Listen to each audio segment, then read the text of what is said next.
Imagine being the Demon King, following the official How to Be a Demon King manual step by step. The result? He died like the first boss in a beginner dungeon. So after regressing, Burge makes one small change: ignore the damn book completely. The Demon King freezes as reality straight up deletes him. His black flames, the thing he worshipped like a religion, don't even scratch the heroes. His scales, polished by years of grinding and cultivation, get pierced like paper, and the hero's blade is already chilling inside his heart. Nothing adds up. He did everything by the book, Demon King's standards. Top graduate of the Demon King Academy. Memorized the sacred standards like exam notes. Built the tower exactly as instructed. Kidnapped royalty because tradition said so. Played chess instead of checkers. Scattered clues. Raised heroes like premium livestock instead of killing them early. Because stronger heroes meant better harvest. And yet here he is, bleeding out on the floor like an NPC with bad luck. Then the hero casually explains it like he's reading patch notes. Kidnapping royalty isn't a crime, it's a signal. Towers aren't fortresses, they're invitations. Weak monsters are XP farms.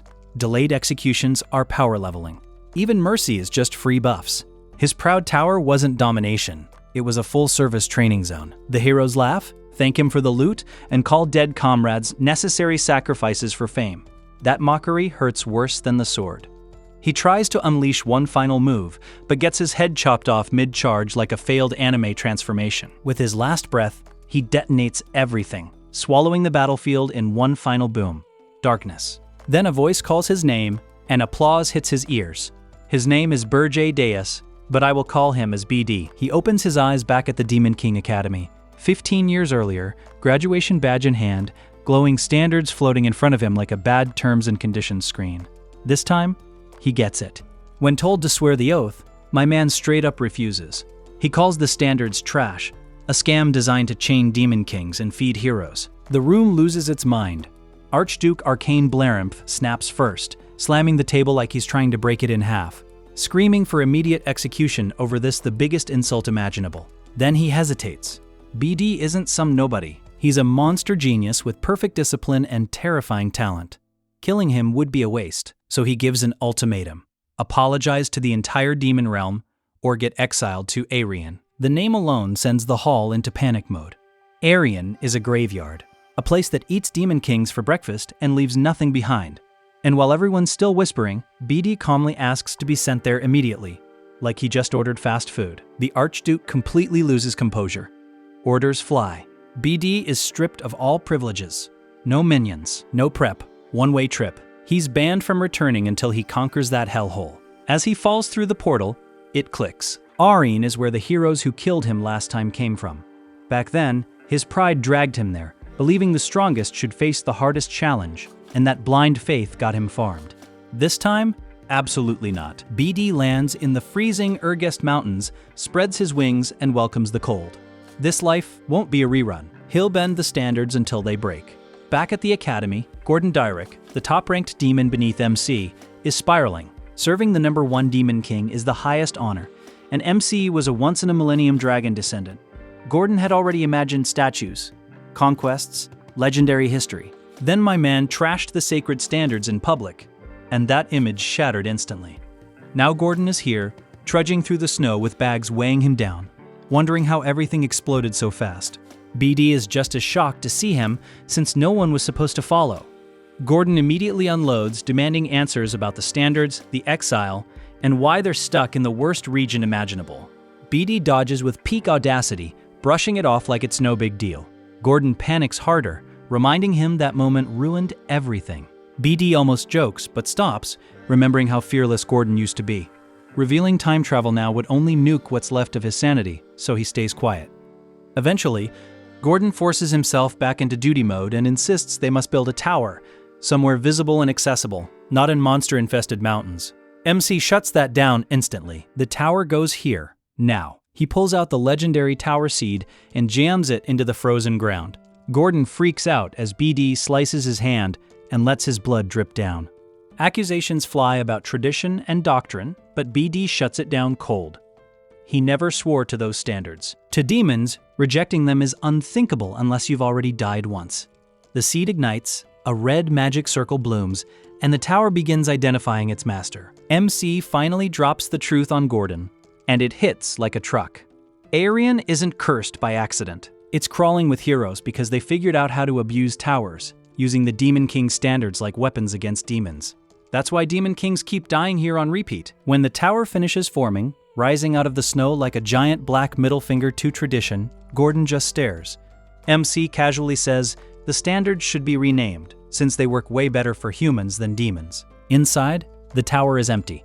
No traps, no monsters, no fancy rooms. Just cold stone and silence. Floor after floor feels dead. By the 5th floor, even the king's chamber looks abandoned. Gordon finally admits the tower is beyond saving, but clings to the next rule anyway. Kidnap a prince or princess, someone close to the throne, to milk the strongest emotional energy. MC lets him speak. Gordon points out a nearby kingdom and suggests grabbing their top princess to cause max panic and profit. MC cuts him off. He agrees with kidnapping, just not the target.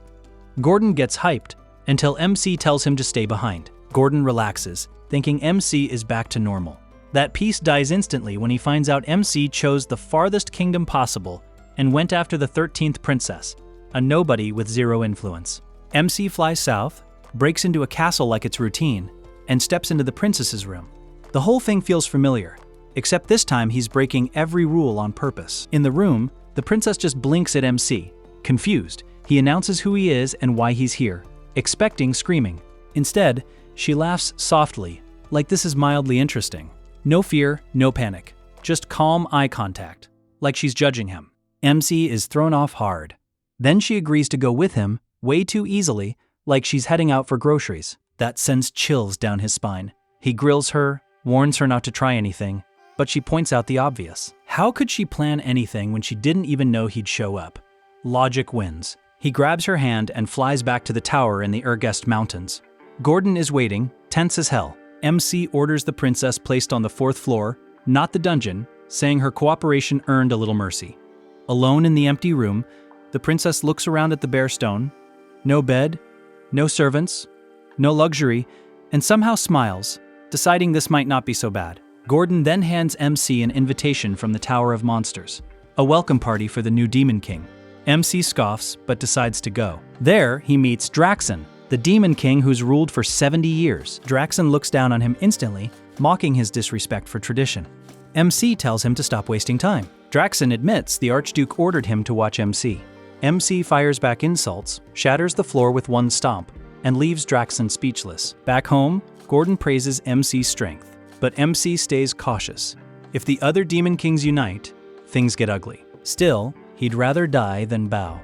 Then he checks his system panel and freezes. Over 13,000 points. What the hell? A message from Draxon pops up, suddenly friendly, congratulating him and offering gifts. Before MC can process that switch up, Gordon bursts in pale and shaking. On the 4th floor, the empty room is gone. It's a full garden. Flowers, spirits, life everywhere. The princess stands in the center like she owns the tower itself. Only one person on the continent can do that. MC realizes the truth. She isn't the 13th princess. She smiles and confirms it. She's Ernin Hilderin, the first princess. News explodes across the kingdom. The king snaps, mobilizes heroes and armies, and swears revenge. The princess looks at MC again and repeats the real question. Can he handle her? MC already knows the answer. A genius elemental witch overflowing with mana isn't something you ignore.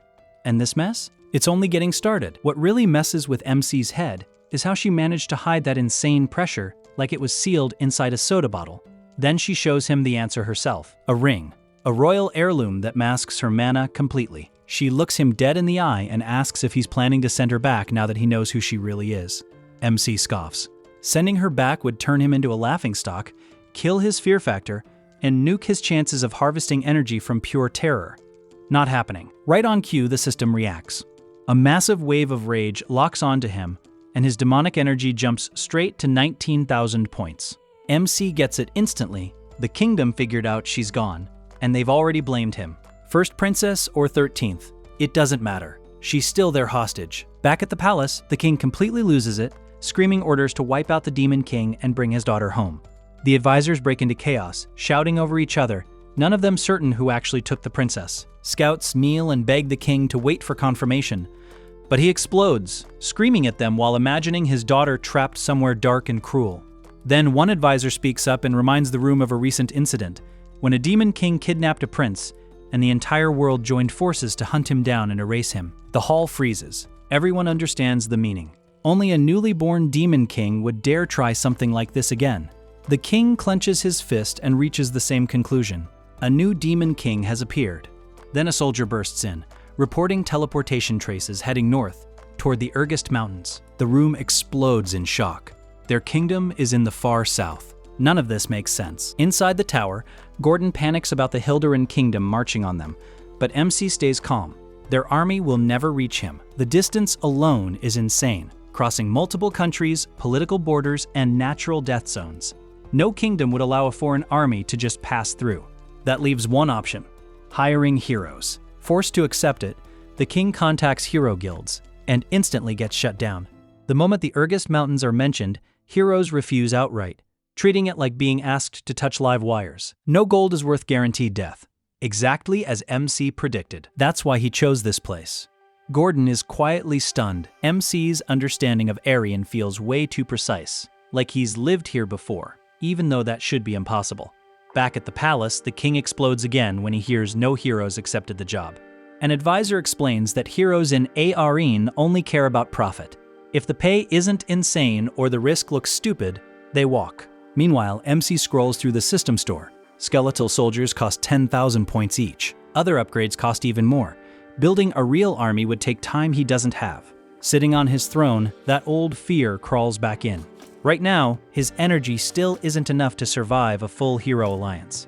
So he makes a risky call. He orders Gordon to contact Draxon immediately. The plan is simple and dangerous. Sell demonic energy for human money. Gordon is horrified. Demonic energy isn't just fuel. It's how demon kings break limits, unlock systems, and summon monsters. Trading it away sounds insane, but MC knows one thing for sure. Playing safe is what got him killed last time.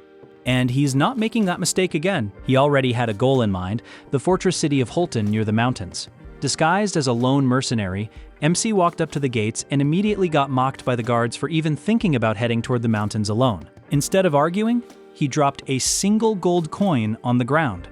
The mood flipped instantly, like a waiter suddenly remembering your table after a tip. He told them to split it, and they let him in without another word. Inside the city, MC realized he needed a guide, which led him straight to the Scarlet Hawk Mercenary Guild.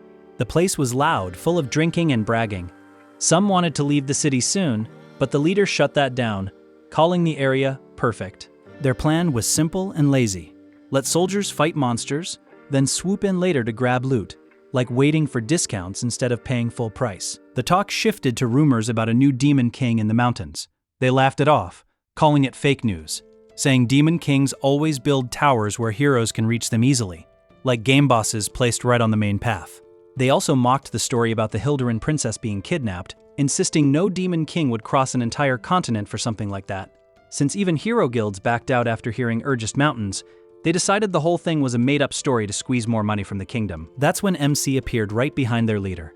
Everyone jumped, like someone getting scared in a horror movie. They demanded to know who he was, but MC just smiled and decided they'd make decent guides. He told everyone except the leader to leave. Instead, they attacked, thinking he was some idiot who walked into the wrong bar. The fight turned brutal fast. MC moved like an overpowered villain, blocking ambushes like swatting flies and catching a massive hammer mid-air, with one hand freezing his attacker in shock. Crossbows came up, but it didn't matter. He grabbed one mercenary and threw him into the others like bowling pins.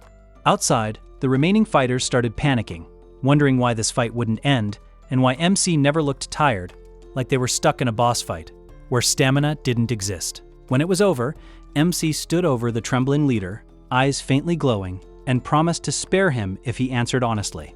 The leader agreed instantly. MC asked about the slave market. Shaking, the man led him to a massive iron gate, revealing a market that dealt only in human slaves. MC asked calmly if there was anything rarer and tossed him a heavy bag of gold. Fear vanished, greed took over instantly, and the leader's tone flipped like a shopkeeper spotting a rich customer. He guided MC deeper underground to hidden dungeons where other races were kept, captured by humans. Watching how quickly the man recovered from seeing his comrades wiped out, MC realized humans and demons weren't that different. One chased gold, The other chased energy. His target was clear now, an elf known for absolute loyalty, someone perfect to use as a spy against heroes. Meanwhile, back in the kingdom, Hillen Cargill arrived and was welcomed with relief. He accepted the mission instantly, swearing to rescue the princess and take the Demon King's head, in the name of justice, full of confidence, like a shonen hero at the start of a new arc. Back at the slave market, the slave owner asks MC what kind of slave he wants. MC casually points at a captured elf and says the mercenary with him will handle the payment. The mercenary nearly chokes, protesting like someone whose friend just ordered the most expensive item on the menu using their card. One cold look from MC shuts him up instantly, forcing him into stiff silence. MC then tells everyone to wait outside, saying he needs to check something alone. The merchant nervously warns that the elf could be dangerous, like a shopkeeper telling customers not to touch fragile goods. Mercenary thinks that he'll have to pay for any damage. He studies the chained elf, seeing how humans turned a proud race into merchandise. The elf feels anger flare, sensing MC's demonic aura and questioning why demon like him would even bother. MC offers him revenge against mankind. The elf is tempted, but says it straight. He trusts demons just as little as humans. MC proposes a deal instead. 50 years of loyalty in exchange for freedom and protection, reminding him that for a long-lived race, 50 years is barely a pause between chapters. The elf refuses, saying demons want to destroy the world tree, the core of elven belief. Trust is impossible. MC doesn't argue. He swears an oath under demon law that he will never harm the world tree and will honor his word, an oath as heavy to demons as the tree is to elves. In return, he asks Granada of the Maple Tribe to swear 100 years of loyalty upon the world tree itself. Granada is shaken by the sincerity but demands proof. He mocks MC, saying no Demon King would visit a slave market personally, and adds that Demon Kings weaken when far from their towers. With smug confidence, he says he'll give 100 years instead of 50 if MC can prove it. The next second, the world shifts. Granada finds himself on the 5th floor of MC's tower.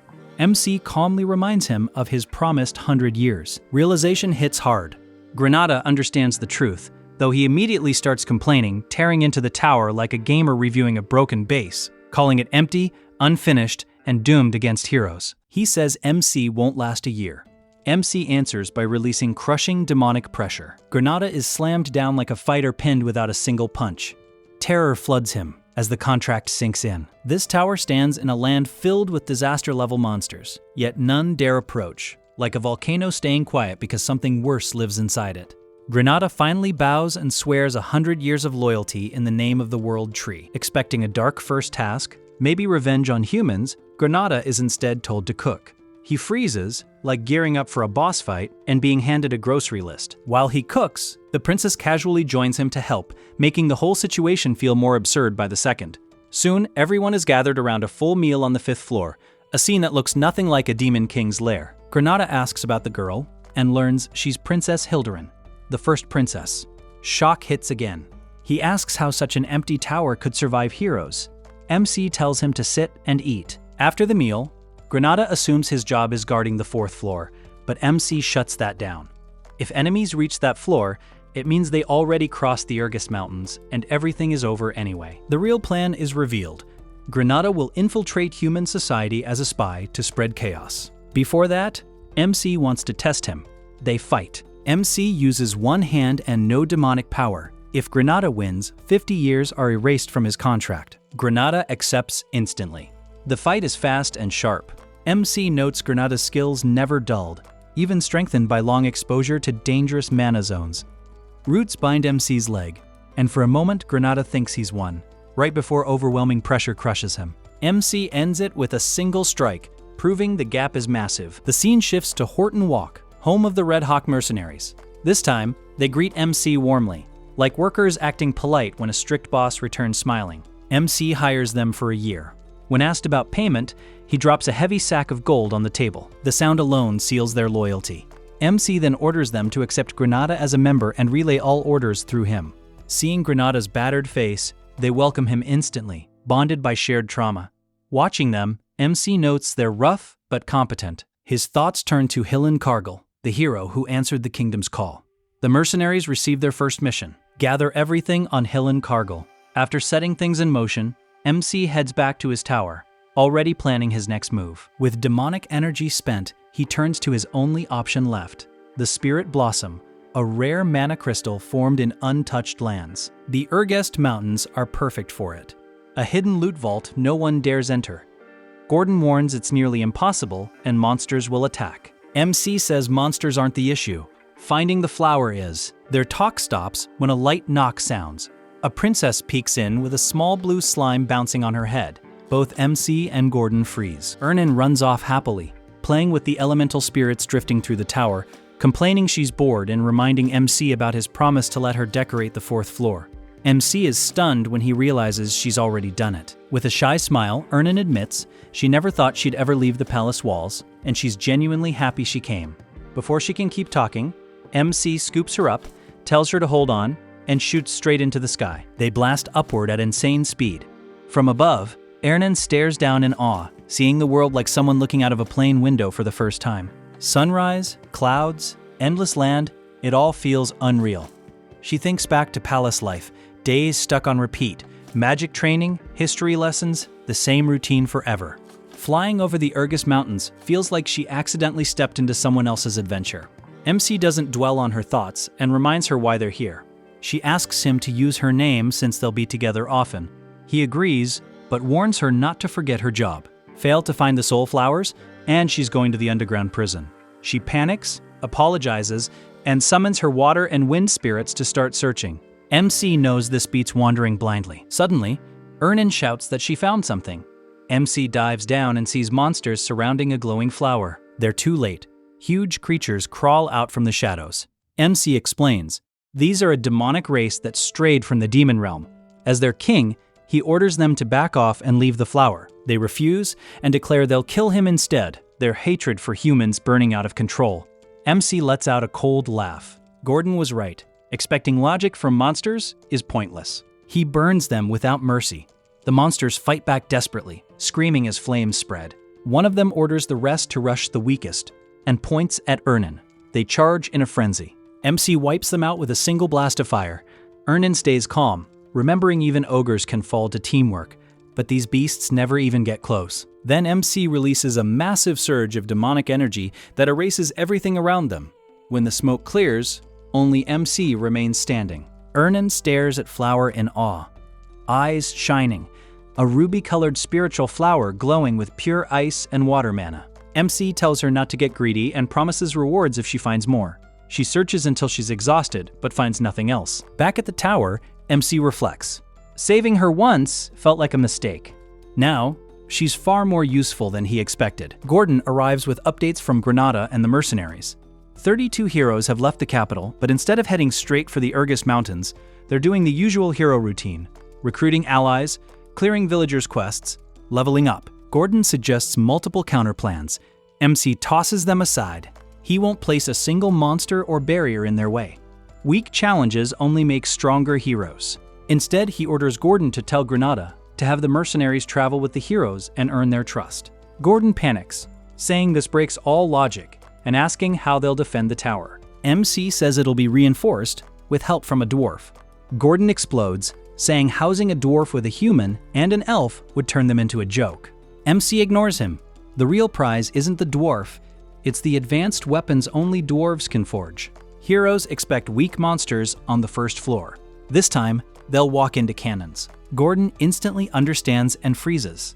No hero would ever predict that. Then he shouts that there will be another kidnapping. The scene shifts to the underground dwarf city of Wolfner, where Loger Friedrich, the greatest blacksmith of the dwarves, works quietly, unaware he's the next target. The view jumps to Wolfner, the dwarf city. MC enters in disguise. He's fought dwarves countless times before, but this is his first time actually inside their city. He enters a shop called the Midnight Inn, hands over money, and says he wants to commission a weapon, but doesn't know where to go. He asks for the best blacksmith while throwing few gold coins. The man laughs, saying MC knows how business works, and MC replies he heard dwarves love money as much as heroes do. He explains the city's security, a huge pit, guarded lifts, and strict checks at every level to keep intruders out. He tells MC to head to the lowest floor, deepest room, where the best blacksmith lives. MC follows the path and arrives at Loger Friedrich's forge. Watching him work, MC thinks the metal itself looks like it's dancing. For a moment, he considers just kidnapping him quietly. He reaches out, But Logar senses him instantly and swings his hammer. A powerful aura explodes outward, throwing MC back. MC realizes Logar sensed even that tiny trace of demonic energy. Logar charges again. MC catches the hammer and declares him a hero. Logar proudly confirms it, announcing himself as a hero blacksmith and condemning MC for entering dwarf lands as a demon. Anne says to MC that he won't leave this city alive. MC mocks his weakness and reveals the truth. He's not just a demon. He's a demon king. MC grabs him by the throat. Soldiers rush in, hear the noise, then realize Logar is gone. Alarms ring. MC is already gone, holding Logar high above the city, warning him to stay quiet or die. Logar assumes MC is after the dwarf princess. MC says he isn't. Logar insists he's lying, convinced this nightmare is happening because he was too weak to fight demon kings before. MC offers him a choice: sell out the princess or come along willingly. He promises safety and swears it on the demon king's standards. Logar knows those standards are sacred to demon kings and can't be broken. He smiles shakily and agrees to guide him. MC looks at that smile and says it makes him sick. At Logar's workshop, his status shows him as missing. Knights swarm the area, tearing the place apart while searching for him. Standing there is the dwarven princess. Oh, she looks cute. Or maybe not, crying as she asks where Logar went when he was supposed to finish her weapon. A knight carefully explains they believe Logar has been kidnapped. She snaps at him to shut up, insisting that Logar is a hero and that heroes don't just get kidnapped. The knight pushes back, saying Logar may be a hero, but he's still a blacksmith first, and not built for real combat. That only makes her angrier. She orders them to find the kidnapper and drag him back alive, then darkly warns that if they fail, she'll tear their heads off. The knights answer in unison and rush out. Meanwhile, in a narrow secret passage, Logar leads MC through a tight tunnel, crawling in front while MC is stuck staring at his oversized, juicy buns the entire way. MC gets irritated and tells him to hurry up, and Logar nervously apologizes, saying the tunnel is too narrow and they're almost there. They finally exit in front of a castle, and Logar immediately declares his job done, saying he showed the passage and is out. MC shuts that down instantly. Logar panics and reminds him about the vow sworn on the Demon King standards, the promise of safety. MC smirks and calls that vow garbage, saying he doesn't care. Logar breaks down, realizing what kind of Demon King he's dealing with, then desperately backtracks, claiming he's extremely useful, unmatched in metallurgy, able to forge any weapon, even willing to serve a Demon King, despite being a hero. Survival comes first. MC tells him that if he swears loyalty, he'll be spared. Logar agrees on the spot, praising the great Demon King in his heart, while secretly cursing him and promising revenge the moment he escapes. The scene jumps. MC brings Logar straight to the 4th floor of the tower. Logar freezes like a statue. Gordon panics, shouting that MC brought a dwarf. And not just any dwarf, but a hero dwarf. MC orders silence. A communication comes in, but MC cuts it off. The princess speaks to Logar, asking if he came to save her, then answers her own question with a calm no. Logar looks at MC in confusion, reminding him he said he'd show mercy. MC corrects him. Mercy doesn't mean freedom. It means he gets to live. MC explains he knocked him out and carried him here, because letting a hero walk free would be stupid. Instead of panicking, Logar starts laughing in relief, genuinely happy just to be alive. MC watches him with a crooked smile and gives him his mission. Install cannons, lots of them, on the 1st floor. Enough to turn the heroes into scrap the moment they step inside. The scene shifts again to the heroes' staging area. A communication link flickers on as Granada delivers his report. Rumors are spreading fast. Heroes believe the new Demon King uses black flames, so they've stocked up on fire-resistant gear. Another rumor claims the Demon King hasn't released monsters because he's scared. To them, the silence isn't strategy, it's weakness. MC listens without reacting, face blank, posture still. Let them believe that. When MC finally reacts, his judgment is cold and dismissive. From his view, the heroes haven't lost their desire to kill at all. Glory or gold, it makes no difference. This journey will only drain them, until even their will to fight is gone. Before ending the connection, MC gives one last order. The elf is to keep monitoring the heroes and report any change immediately. The transmission cuts off, leaving the elf alone. In the quiet, he reflects on the Demon King's methods. By holding back demonic beasts, the hero's morale is being worn down without them noticing. What unsettles him most is how deeply this Demon King understands human nature. That kind of insight is rare. The thought sends a chill through him, followed by relief. At least this Demon King is not his enemy. The scene shifts to MC's tower. MC gives his next order straight to the dwarf blacksmith, Loger Friedrich. Cannons are to be installed on the first floor. One rule: no mana stones. Loger panics instantly. Building fire cannons without mana stones is nearly impossible. And even if he pulls it off, they won't work well against heroes. MC shuts him down on the spot. Finding a solution is the blacksmith's problem. He explains it simply. Heroes can sense mana way too easily. Any trap powered by mana stones would be detected long before it fires. That's exactly why they can't be used. When Loger tries to argue again, MC's mood turns cold. A ball of black energy forms calmly in his hand as he reminds Loger why he's here. He's the greatest blacksmith. If he fails, replacements exist. Terrified, Loger breaks and blurts out the truth. He once created a device that can completely erase mana traces. It took 3 years to make, and the only prototype is still hidden in the dwarf kingdom of Wolfner. MC studies him, suspicious, then forces a vow. A purple rune collar snaps around Loger's neck. MC explains it casually. One gesture, and his head comes off. It also hides his face from others. Try to remove it, and he dies. Loger collapses and swears absolute obedience. From there, MC drags him across multiple kingdoms, gathering rare materials for nearly a month, storing everything carefully. When they reach Wolfner, chaos has already exploded. A massive boulder crashes down among the dwarves. At its center stands Princess, furious. She's waited over a month for Loger to be found. When an elder suggests Loger escaped through old tunnels, she snaps, declaring he must have been kidnapped. She gives them 2 weeks, fail, and the entire city is wiped out. Orders go out to collapse every tunnel. As soldiers scatter, a hidden wall shifts. One of Loger's secret tunnels opens. Louise senses it instantly. Loger freezes, exposed. Her golden aura erupts as she accuses him of running from his duty. Before she can strike, a violent force blasts her away. Dust clears. MC steps forward calmly and tells Loger to grab the equipment. Princess attacks. Their fists collide midair, shockwaves ripping the chamber apart. This isn't a fight between people. It's monsters colliding.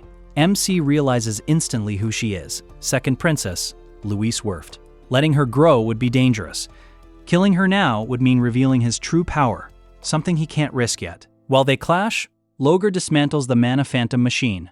The moment it shuts down, MC takes the opening and slams Louise into the ground, then opens his pocket subspace and vanishes with Loger and the device. Louise rises, realizes they're gone, and laughs coldly. This just became interesting. She swears she'll hunt him down herself. She starts chanting and cooks up this massive, colorful nuke of a magical sphere. But my guy Loger is screaming, "Bro, I just mopped! Stop treating this tower like a playground." Our MC, though? Zero chill? He completely ignores the drama and focuses on the specs. He realizes that a spell of that massive caliber isn't even registering outside the tower. Absolute stealth mode. He walks over to the door, checks the radar, and confirms it.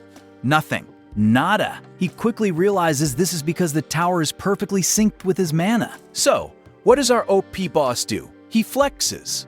He extends his demonic energy, waves his hand, and boom, the entire tower just glitches out of existence. He spreads his arm again, and it pops right back into reality.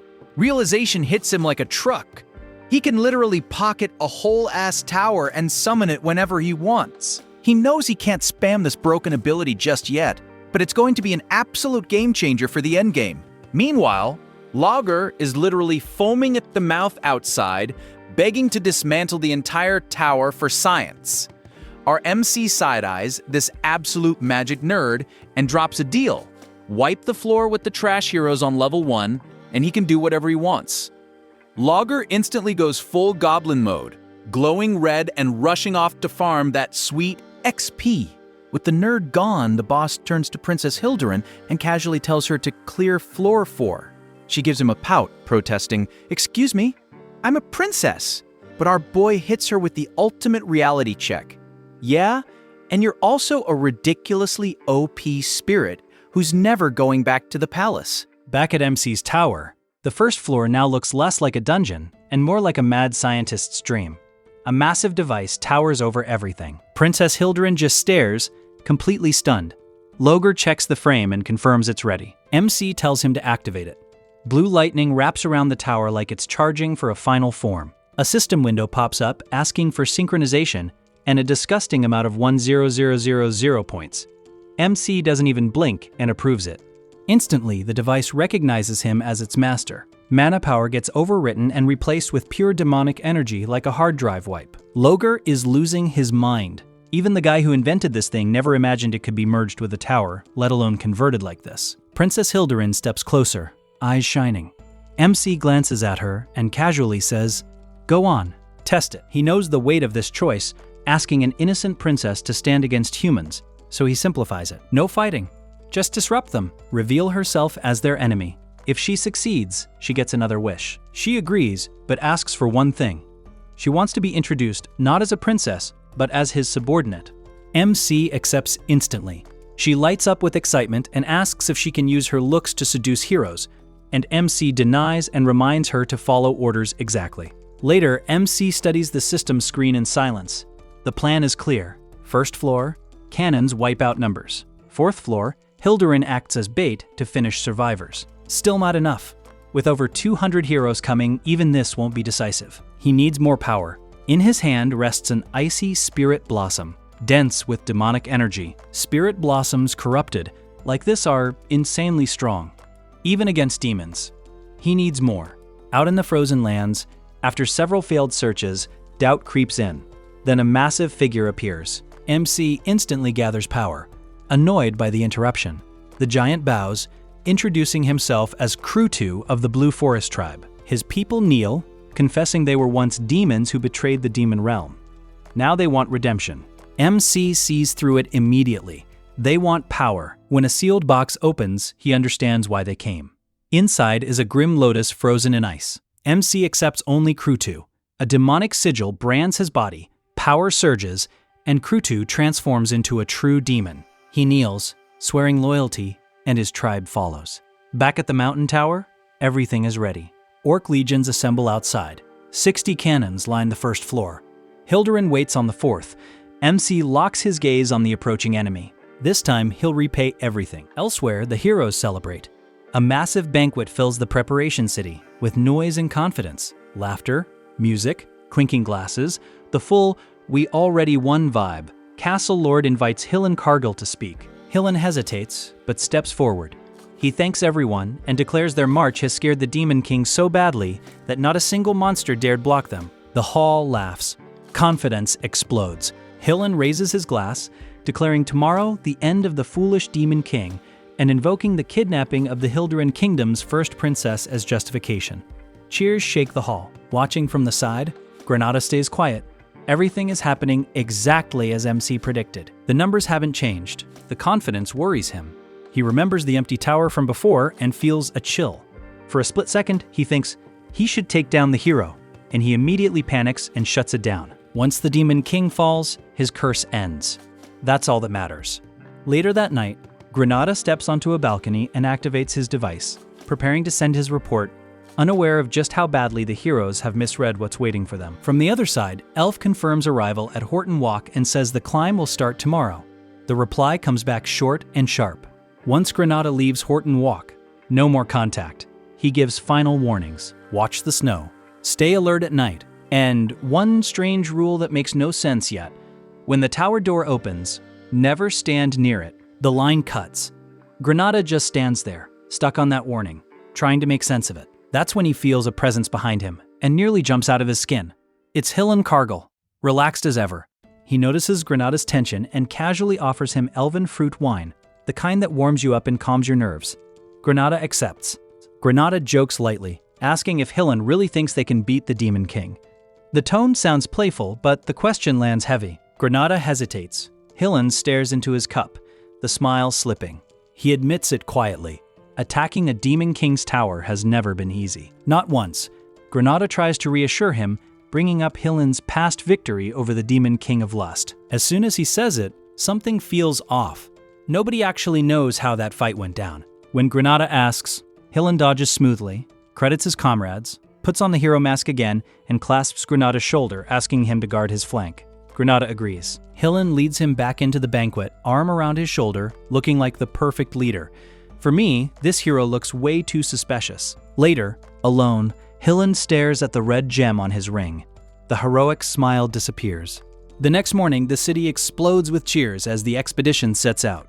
People shout praise, names echo, confidence overflowing. Once the city vanishes behind them, the noise fades, replaced by the harsh silence of the Urgest Mountains. As they move deeper, the mood lightens. People joke, weather's clear, no monsters. Maybe the rumors were overblown. Famous last words. That confidence dies instantly. A warrior feels a tap on his head. His hand comes back, covered in sticky purple slime. He turns around. A massive ghoul towers over him. Then another. Then dozens. Panic detonates. Hillen steps forward, sword raised, barking orders. Steel clashes with undead flesh. Magic lights up the canyon.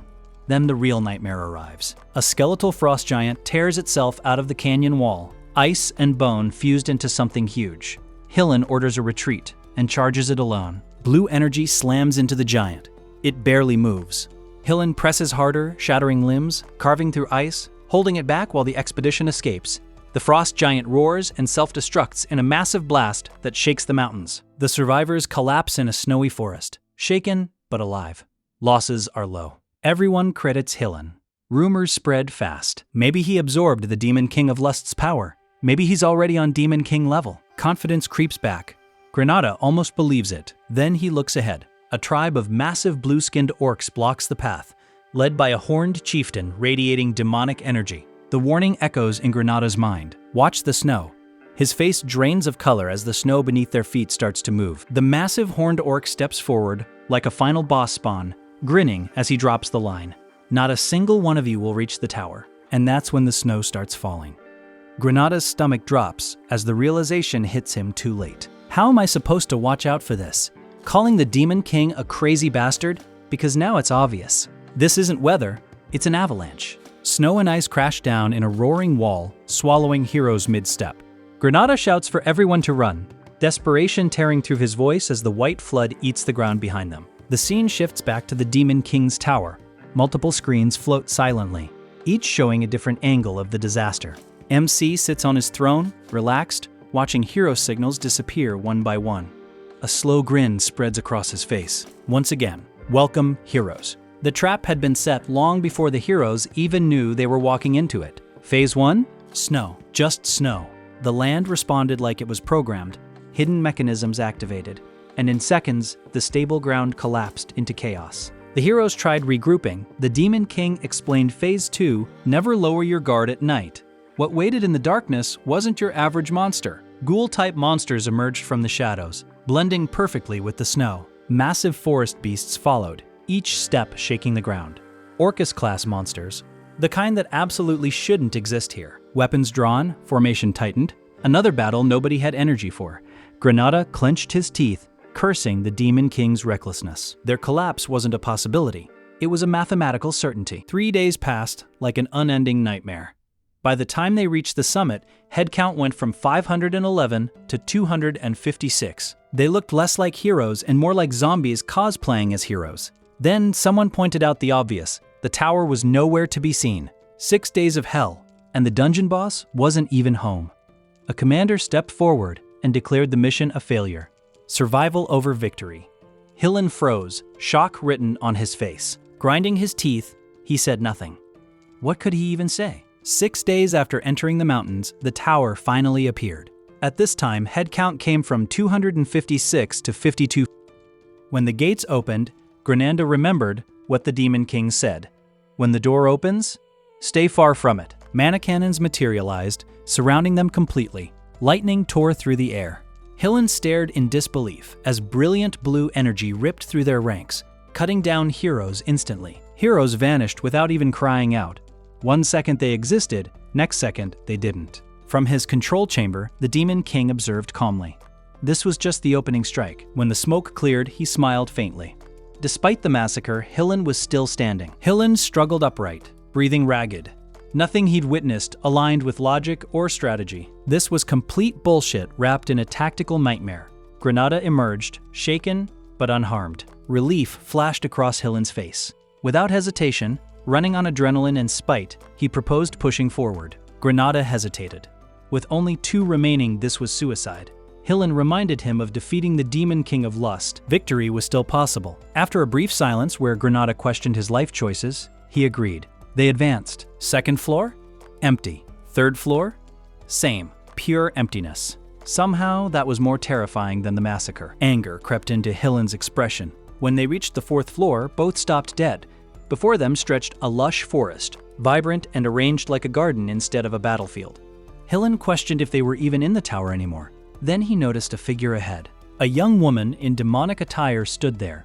She introduced herself as one of the 4 heavenly kings, the Dark Spirit Master. Hillen had come to rescue a princess. Now she stood before him as his enemy. Realization struck like a blade. She casually summoned Dark Spirit magic, the highest tier only Princess Armin could wield.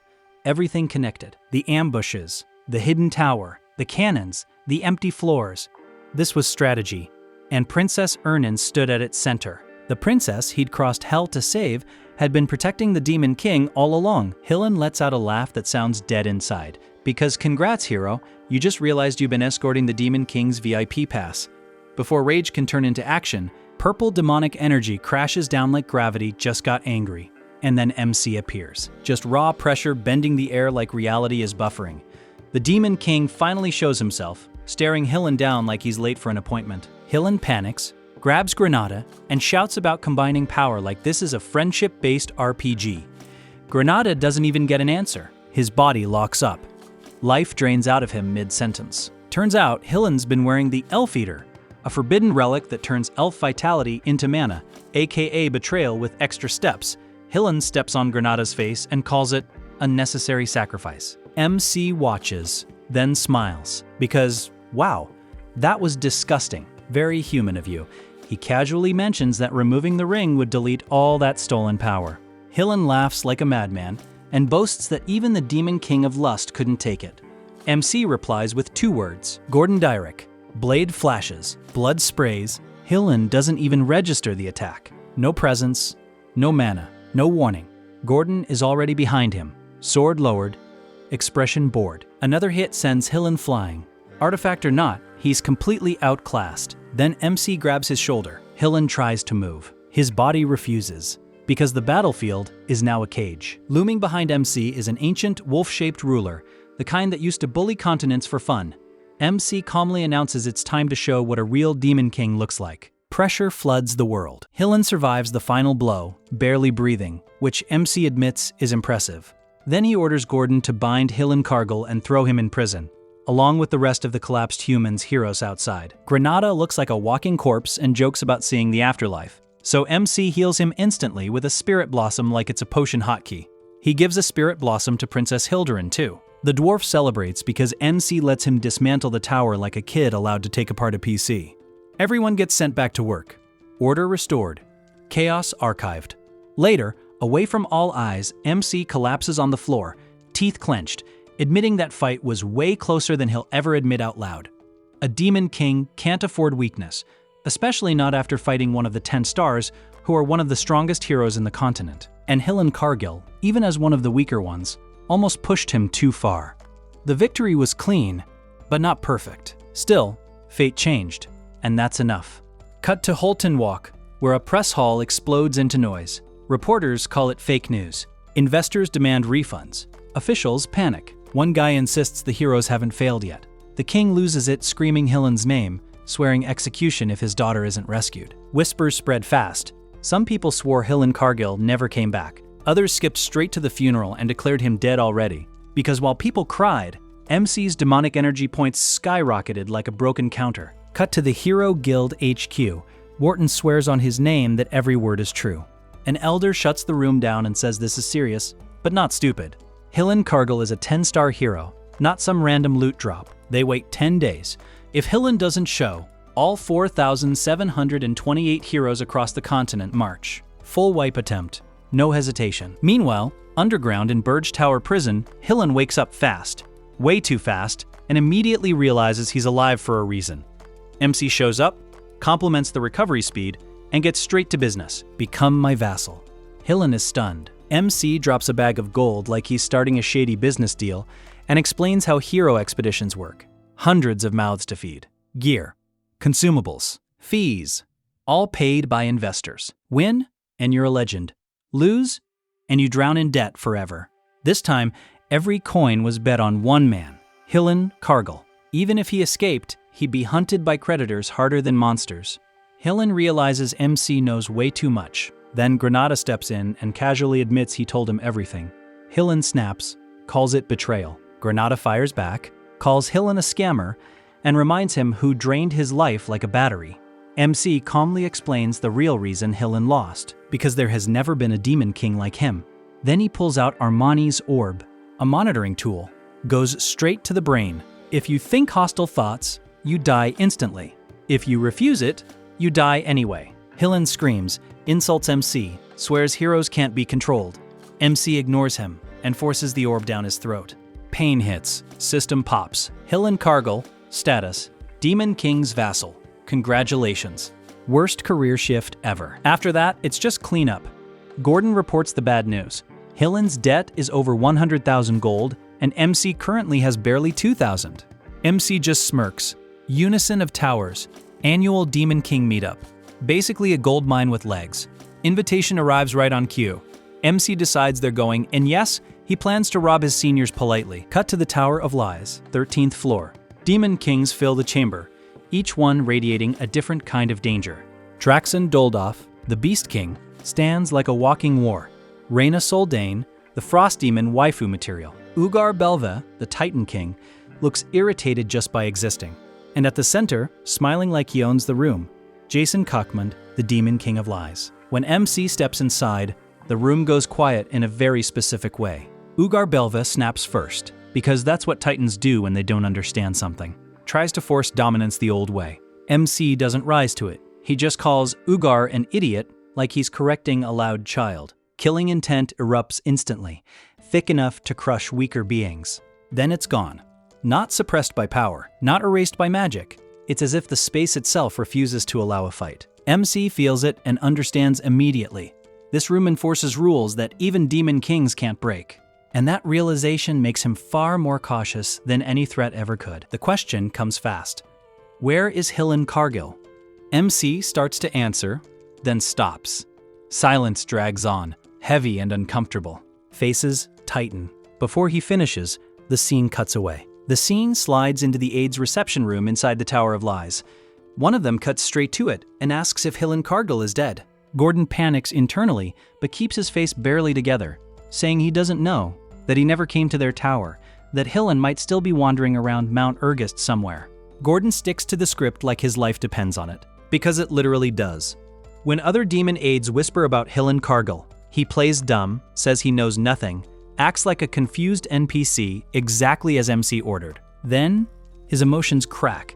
He suddenly snaps and starts ranting about his own Demon King, calling him a reckless idiot who never listens and causes disasters every time he's left alone for 5 minutes. The room instantly turns into a therapy session. Every demon nods along and starts trash-talking their own demon lords. Same complaints, same pain. Gordon tears up. He didn't need strategy. He needed emotional support. The scene snaps back to the Tower of Lies, and Ugar Belva is already losing his patience, and when he hears Hillen did not find MC Tower, Belva blows up. Hillen Cargill hasn't shown up. The tower isn't on the mountain. He starts yelling like he's auditing a scam project. MC doesn't argue. He just says he built his tower wherever he felt like. Jason jumps in with that fake friendly tone, mocking MC for leaving his own tower behind when Hero is out looking for it, and reminding everyone of those neat little academy lessons about proper Demon King behavior. MC shuts it down instantly, says he'll protect his tower himself. Conversation over. Draxen brings up the Grand Duke, asking if MC really thinks that old authority figure will stay quiet. MC doesn't even blink, says it doesn't matter what that old geezer says. Draxen gives up arguing. At that point, MC realizes something important. He doesn't need proof. He doesn't need confrontation. He just needs money. 100,000 gold. That's the real objective. While the Demon Kings keep talking, MC quietly maps the room, noting the hierarchy, noting who's desperate for magic points, and noting one thing clearly. Jason sits at the top. Then things get interesting. Reyna suddenly stares at MC like she's made a decision. Cut to the balcony. Just the two of them. She admits she wanted to talk privately after hearing the rumors. MC is caught off guard. She agrees with some of his views, not the rebellion part. She still respects tradition, but she believes flexibility is necessary in Aaron. And unlike the others, MC is someone she can actually talk to. MC gives his honest thoughts. Reyna says he's better than she expected.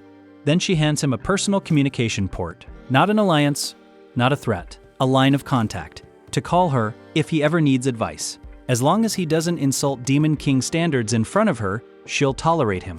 That's it. That's the line. She even says she hopes someone who can actually communicate, like MC, doesn't disappear anytime soon. MC asks the obvious question. Why not just talk to the Demon King of Lies?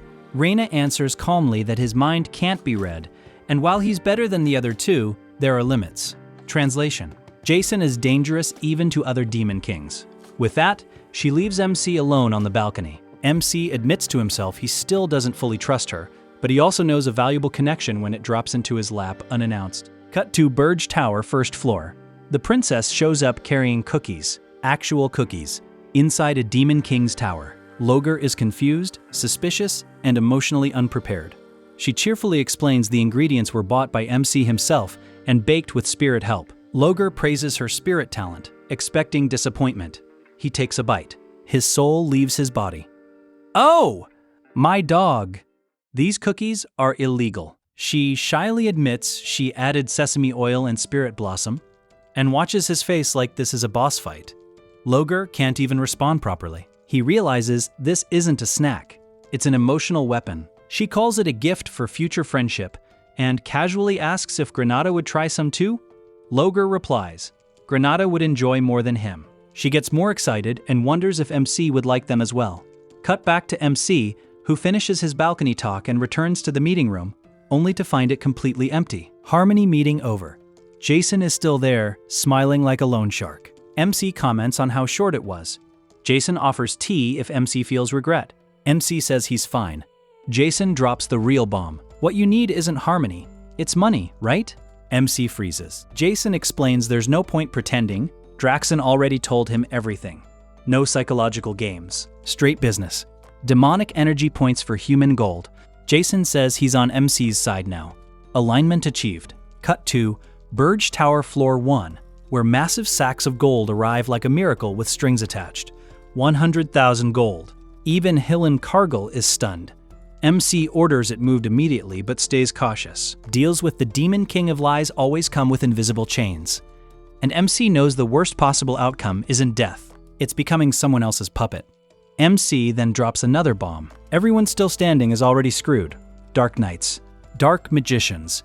All under contract. He points out Aman from the Golden Moon Merchant Group and casually admits he knew from the start. These people will manage the money. No questions. Perfect obedience. The Dark Knights and mages burn inside, praying Hillen will save them, coping hard because at least they're still alive and maybe can crawl back into hero life someday.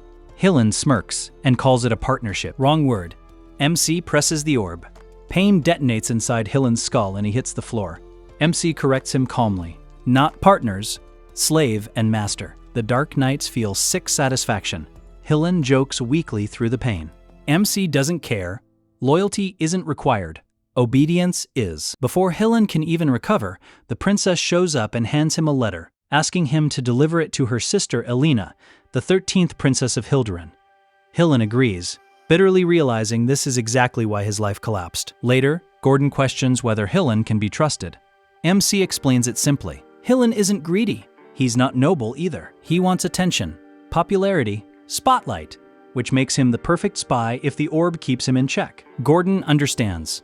A hero destroying humanity from the inside would be beautiful. Then there's a knock. The princess walks in again, with cookies. MC threatens prison time if it tastes bad. She tells him to eat first. MC bites in, freezes. Shock hits his face. The cookie just violated several laws of reality. The princess watches MC's face like she's waiting for a test result. He smirks, a single bead of sweat giving him away, and says it's decent for a human dessert. Internally, she's stunned. He tanked it. MC immediately calls it out, saying spirit blossoms were mixed in, and the flavor itself is dangerous. She doesn't deny it. She admits she knew he'd notice and laughs, making it clear this cookie isn't charity, it's a down payment. MC connects the dots instantly. She wants something in return. She doesn't answer, but the silence already says yes. Cut forward. Heroes hit Molten Walk, jump through the teleport to Hilderin. Cut again. Scarlet Hawk headquarters. Granada snaps his mercenaries back into line. Everyone's back bruised, broken, and alive. Granada explodes. He demands to know why they all ran during the first avalanche and left him behind. One mercenary, face swollen and crying, says Urgest Mountains is where heroes die and mid-rank mercs don't get second chances. Granada beats him anyway. Survival doesn't excuse betrayal. That's when a blonde female knight steps in and introduces herself as Kayday, a hero who missed the expedition but wants in now. The mercs joke because she paid for their drinks. Granada shuts that down fast. He tells her the expedition is over. Hill and Cargill already left. Kayday panics and begs him to explain. Later, over food, Granada tells her only what the Demon King allowed. She realizes the tower was never on the summit, hands him gold, thanks him, leaves. The mercs mock her as a rookie and reach for the coins Kayday left. Granada shuts it down fast. Touch it and lose a hand. Conversation over. Then it gets bad. In a quiet alley, Kayday is stopped, told it's time to go back. Her fiancé is waiting. She refuses. She'll live as a hero. Granada, watching out of curiosity, realizes too late. The figures moving around her are silent, masked, controlled. She's a princess. Before he can leave, steel hits his throat. A knight accuses him of spying and points out his suspicious magic. Granada's blood runs cold. The artifact, the Demon King's gift. If they catch him, everything ends. The knight's eyes harden. Spy from another realm. Sentence decided. Granada realizes it instantly. Wrong place, wrong timing. And the Demon King is very, very far away. Granada gets spotted by a knight and instantly bolts. Alarms erupt across Horton Walk as guards scream assassin and flood the streets. The knights rush the princess and chaos spreads in seconds. Granada grits his teeth. He's the only elf here. If he uses elf power, he'll stand out immediately. If he doesn't, he's dead anyway. Arrows fly. Then they stop midair and shatter. MC appears above them, wings out, black flame forming, casually asking why he is slacking here. Granada freezes and shows the wounds. MC shrugs it off, saying wounds like these heal with saliva anyway. The knights panic, convinced he's here to kidnap the princess. They tighten formation. The princess steps forward and orders them to attack, declaring herself a warrior. MC pauses, surprised. That explains it. Earlier, the princess had asked MC for senile powder used to stabilize spirit contracts. She explains that mana inside the tower is thin, and without it, her spirits struggle. MC points out she doesn't need it unless she is trying to contract a higher level spirit. She flusters. Her spirits pout with her. He recalls Ernin forming a high-level contract at 27 and shaking the continent. This is happening 7 years earlier. MC already knows. He leaves after grabbing a cookie. Back in the present, MC detonates the area with black flame. Everything is erased. Except the princess. Green aura explodes from her body. She charges, unleashing Zespine Imperial swordsmanship, crescent/tearing the battlefield apart, while thinking she won't marry an old ugly bastard. For a moment, she looks legendary. MC shatters her instantly, flooding the area with demonic aura and reminding everyone what a real Demon King looks like. Knights rush in. They're wiped out. Survivors whisper one name. Demon King. The princess is there in the dungeon of Burge Tower. MC identifies her as Kayday Zespine, 9th princess. Assigns her to the 4th floor. Says she'll be useful if raised properly. News spreads across the continent. The Hero Guild interrogates Hill and Cargill. He admits he couldn't find the tower. Instead of panic, confidence rises. A strong Demon King wouldn't hide. This one must be weak. War is postponed. MC receives the report and exhales. Taking Helen in was the right move. Princess kidnappings generate magi points. Senile powder will help in spirit contracts. Dwarves reinforce the tower. Fate is already bending. This time, MC isn't waiting for heroes to reach the tower. He's making sure they never can. Hit subscribe if you liked that. Trust me, this is just the beginning.